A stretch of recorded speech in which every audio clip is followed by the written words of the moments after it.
I would like to make a few comments. I don't have to tell you things are bad.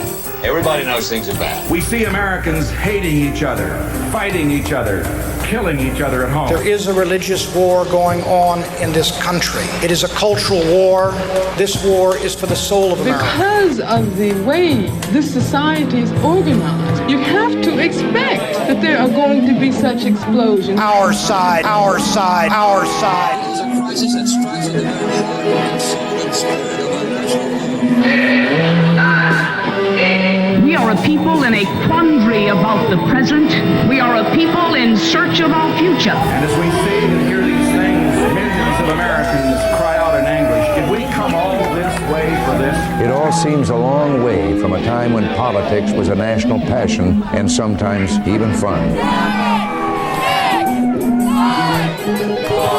We are attempting on a larger scale to fulfill the promise of America. 3, 2, 1. We are met here as Americans, not as Democrats or Republicans, to solve that problem.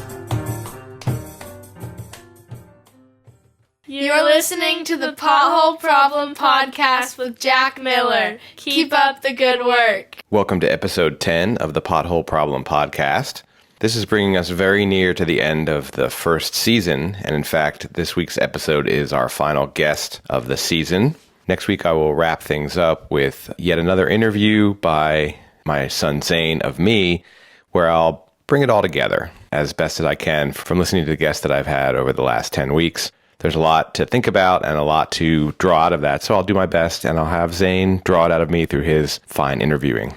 Our guest this week is a man with deep experience in Oregon and national politics.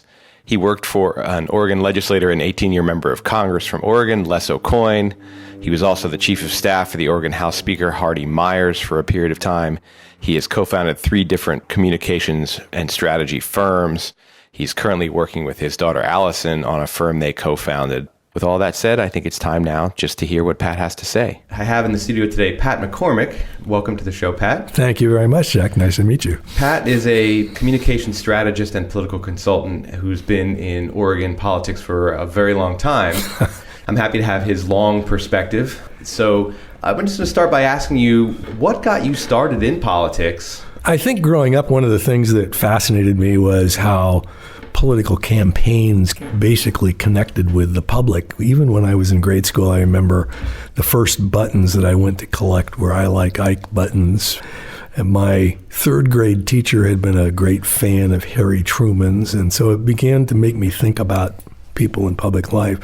But probably the biggest influence was the Kennedy campaign in 1960. That was the year I graduated from high school. And John Kennedy had inspired a view of public service that appealed to me, and being an Irish Catholic kid and seeing an Irish Catholic running for president and calling out this involvement in community and public service made me feel that that was something I had an obligation to do, and no matter what else I was doing in my life. So the call to public service spoke to you. What is it that has kept you nourished in politics, or has that fallen off over the course of the day? No, I still find it's an addictive sport. And once you get hooked on being involved, there's a sense of sort of being an insider to the way the community or the state or the national level government is moving, and you feel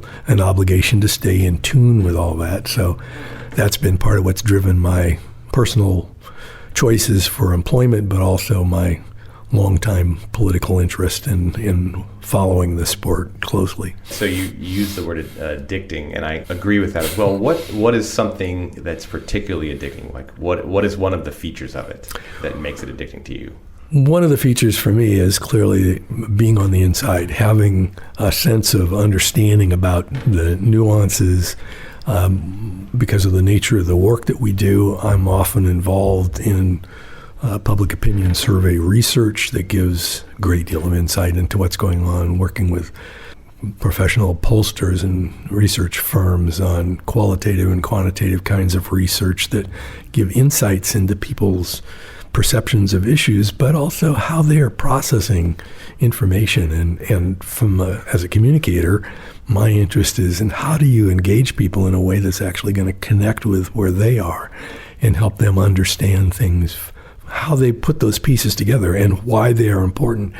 And it also gives you a sense of your own fallibility. I mean, one of the things that I often think about when I am doing public opinion research and attitude research is how my own gut instinct about what the responses are going to be when we ask these questions turns out not to be true when I read the data. And it's always humbling that you think you're continually tuning your own capability to discern what's going on, and you find that the public doesn't necessarily follow those easy prescriptions. You need to keep learning. I think that's actually probably not the common perception among the public on the outside, that those behind the scenes are humbled. I think there's often a common perception that there's a sort of arrogance and a distance, but you're seeing that the humbleness of, well, I thought I was right and I'm not right. That brings me to the question that I ask all of my guests, because we're talking about you being behind the scenes and what you're seeing from there and the humbleness that brings. So my question is, what is something that used to outrage you about politics that no longer does, and why the change has occurred? It's a good question, and I thought a lot about it because there are many things that outrage me, that used to outrage me, that still outrage me. Probably what outraged me in my youth that still outrages me, but I can at least understand it better, is people's indifference to the public life, that they really don't care, they don't need to vote, they don't understand what the issues are. They have a sense of, this isn't going to affect my life. I've come to understand more about what drives people in different directions as it relates to issues. And why is it that you understand why people can be apathetic or disengaged? Well, I think it's doing a lot of work around public policy communications. I mean, I think about outrage in a context of communications, risk communications. There's a professor named Peter Sandman who wrote a paper that was originally a presentation that he'd given on risk communications. And he talks about the risk equals hazard plus outrage. So some things that are perceived as a significant hazard may not engender high levels of outrage. He was using examples like the seatbelt law at that time came. There was a lot of effort that had to go in to convince people that not wearing a seatbelt was in fact dangerous. And so you had to elevate outrage or concern in order to help people get a better sense of the actual risk, even though the hazard, when you look at the data, was really apparent. The other disappointing trend is to see what's happened in terms of the news media. We used to have a relatively small number of mostly trusted news voices that we heard. I mean, Walter Cronkite was sort of the person you could trust who was talking about a range of things, but the voice, the appearance, and everything engendered trust. So for those who were shorthand connected to public life through what they were hearing in the news, a trusted figure like that saying something that seemed like that was sound and I could trust that he was telling me the truth. And while it's still true that older Americans are getting their news from TV, and there's still a segment of the public that rely on video for their understanding of local news as well as national news, that segment is changing, and how younger generations are using media is much different. And the media itself has changed so dramatically, where in the past, a newspaper like the Oregonian that used to be the newspaper of record for the entire state, not just for the Portland metropolitan area, had reporters who had been on their beats for years or decades in some cases. So the person who was covering healthcare, you knew they really understood healthcare in detail. If they were covering international trade, they were experts in that area. We don't have that anymore. Newspapers and all media, with just tiny exceptions, don't have those subject matter experts in the same positions as they did in the past. they've shorthanded the process that used to take news and have it reviewed by copy editors and so forth. And a lot of what gets posted now, the idea is post it first, update it later. So you had a story this week. It'll probably be outdated by the time your podcast comes out. But Greg Walden deciding that he was going to retire from Congress. We saw posts that were up on new websites within minutes that linked to his video telling that. But it's taken several days now for other stories to expand on that, to talk about who's now thinking about running in that race and those kind of things. So that iterative kind of journalism has become much more the norm for where we are going to get most of our information, which is online. I saw that story on my phone, and it was maybe a 4-paragraph story.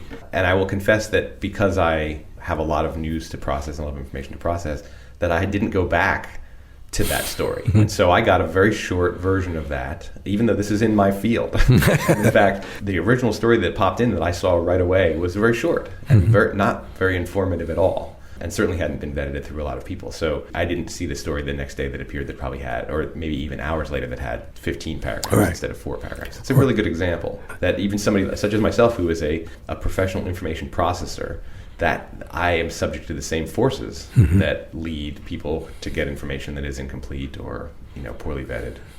Well, and it appears that there's so much about the way people use communications tools that is driven by generations. And looking at the data, I do a lot of looking at Pew's research on media and communications.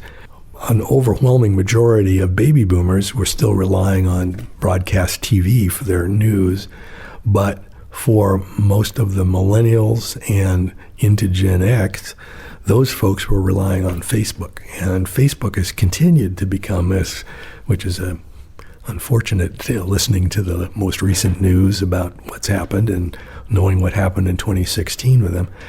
The reliance that people have on Facebook as a source of news, as well as a place from which to link to news where they get alerted to stories and may go follow them up on another platform. For the most part, they're just taking what they see on the site itself, not going out and getting the benefit of reading the original material. And it means you're getting just this snapshot of something that's much more complex. A small snapshot, and then I think what you get an awful lot of that it adds on to that is a lot of opinion. Mm-hmm. The opinionating industry is strong in places like blogs and Facebook, where the original source material is utilized as a launching point, not for further investigation into the truth, but for launching an opinion. The idea that these platforms, which do really allow this kind of back and forth engagement with the issues, they have really created, for a lot of people, a place to rant and counter-rant. Right. And we tend, because of the algorithms of those platforms, to get content that is consistent with what we've already seen and expressed an interest in ourselves. So we narrow the scope of people's understanding on issues. We appeal to their tribal instincts about politics, and we're not helping edify and bring people along to a better understanding of the nuances of these. It's so easy to just say yes or no because of the headline, but without understanding the detail, it's really hard to fully understand what somebody whose position may be different from yours is really trying to communicate, or to understand how an issue that seems simple is actually complicated and nuanced and layered and requires a lot of sophisticated thinking to understand.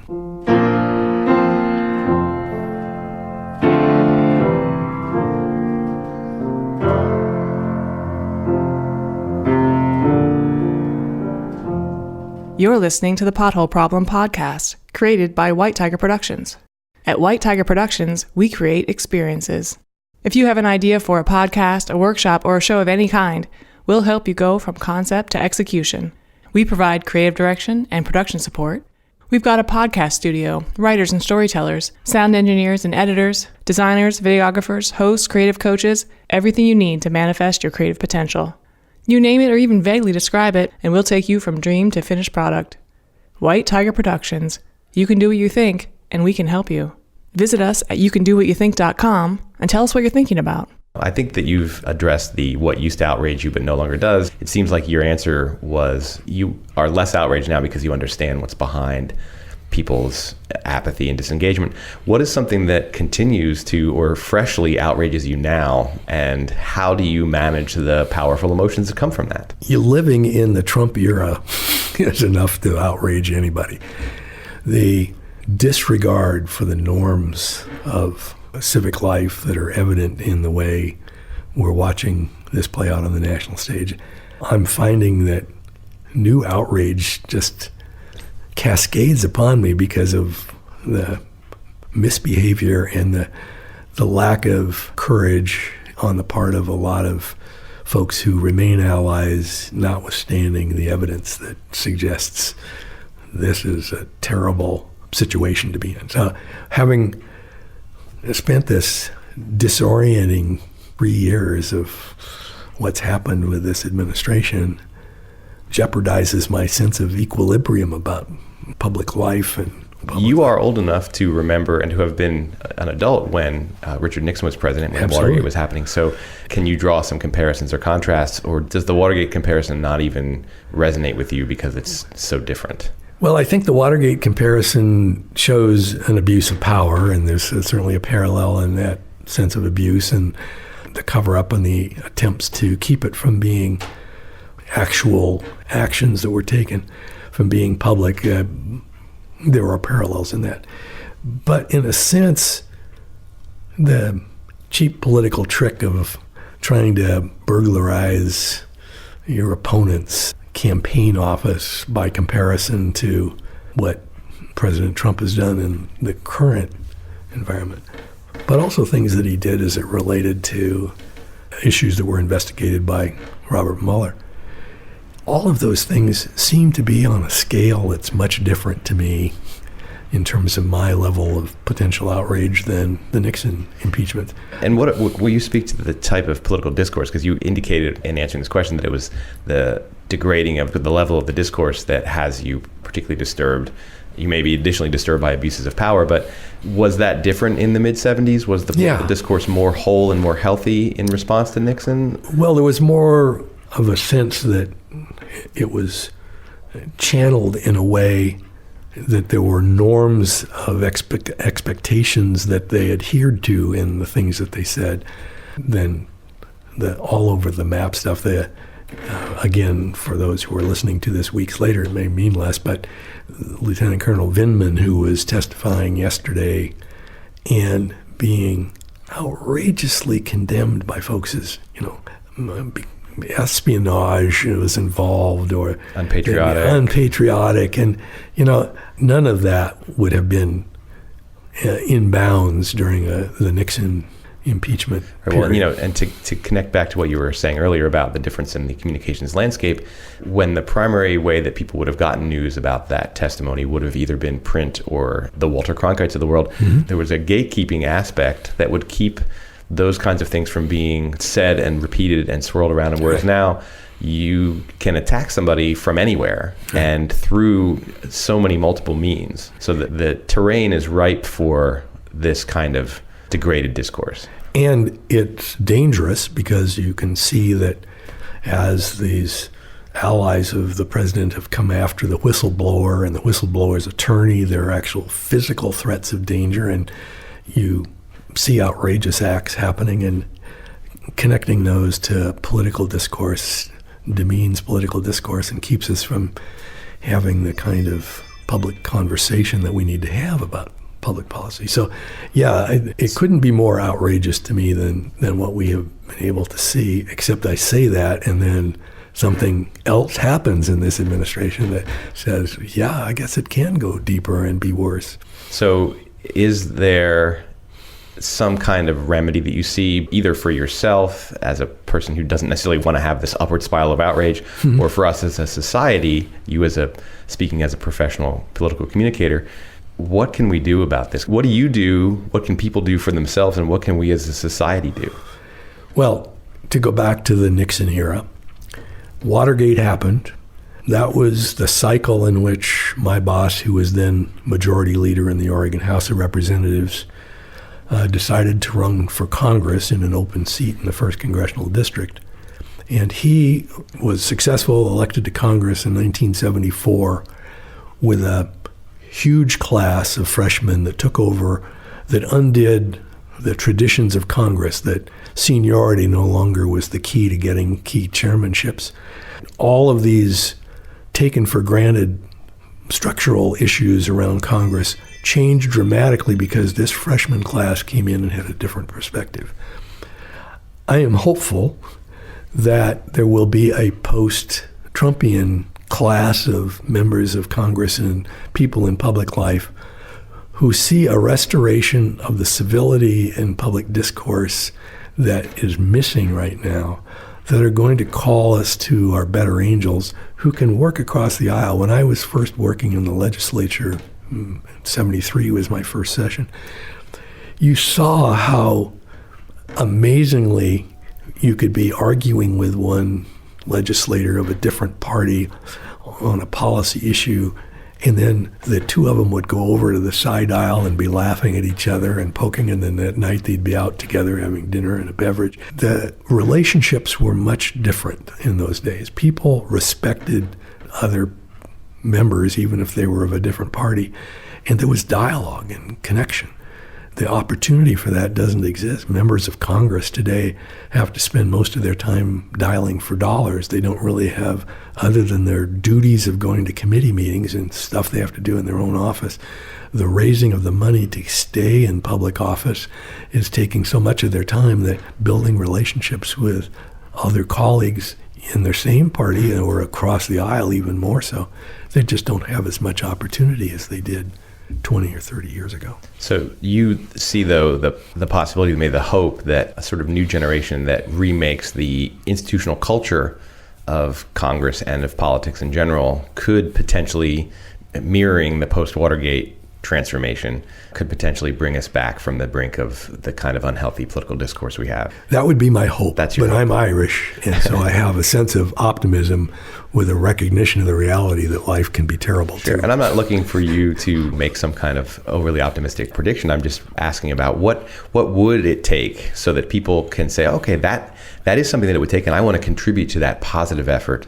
What about you personally? How do you get yourself unwound from outrage that you see if you're watching television or reading the news or getting information from various sources that makes you worried that our political discourse is hopelessly degraded? How do you personally? One of the things that, for close to 50 years, I was part of the Portland City Club, a place where there's still civility in the conversations about issues affecting our community. And I think having a place where you can actually engage with other people and have civil conversations is important for all of us.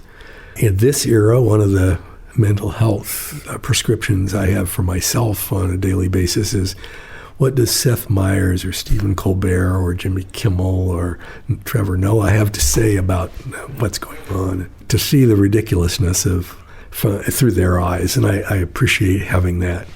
And then next week I'm going to be flying to Maui for 2 weeks, and I'll be warm and sunny and reading books and not paying any attention. Not all of my listeners are going to be able to do that, but I think we can do all of the rest of that stuff and work towards, as a goal, the ability to fly off to Maui. Well, Pat, I really appreciate you coming in and sharing your perspective, which is a very long perspective on politics. I appreciate it. I have a lot to think about, and thanks for coming in. My pleasure, Jack. Nice to meet you, and look forward to talking to you again.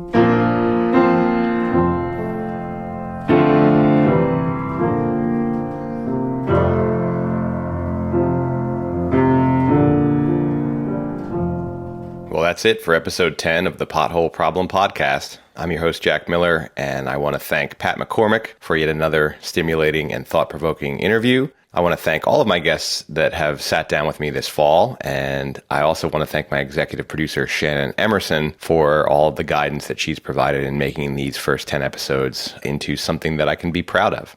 I'm being thankful here, of course, because it's the wrap-up, but also because it is now the week after Thanksgiving, and I'm feeling particularly grateful for all of the people that I've met, all of the ideas that I've heard, all of the things I've learned over the last 10 weeks. Speaking of all of that, next week I'm going to be doing a wrap-up episode and then taking a month off for the winter holiday, and back in January with the winter season of the Pothole Problem Podcast. And now it's time, of course, for the song. This episode we have a song by Hook and Anchor. This is called Hammer. Thanks, as always, for listening.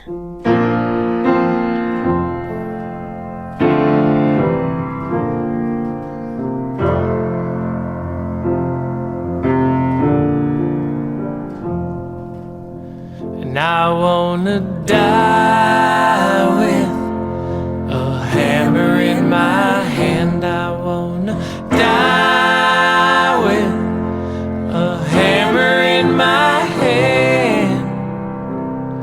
No, Lord, please listen, understand. I wanna die with a hammer in my hand.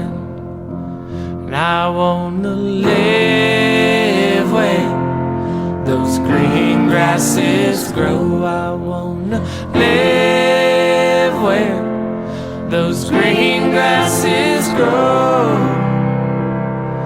No, Lord, please listen, let me go. I wanna live where those green grasses grow. Every day is a new day and I'm stranded on my feet. Ain't got no one to meet, if only yesterday. And I can keep a promise, but I can't keep it long. You know I ain't that strong, I'm drifting miles away. And I wanna love like I'm drowning in a hole. I wanna love like I'm drowning in a hole. No, Lord, please listen, forget about my soul. I'm gonna love like I'm drowning in a hole. And I wanna die with a hammer in my hand. I wanna die with a hammer in my hand. No, Lord, please listen, understand.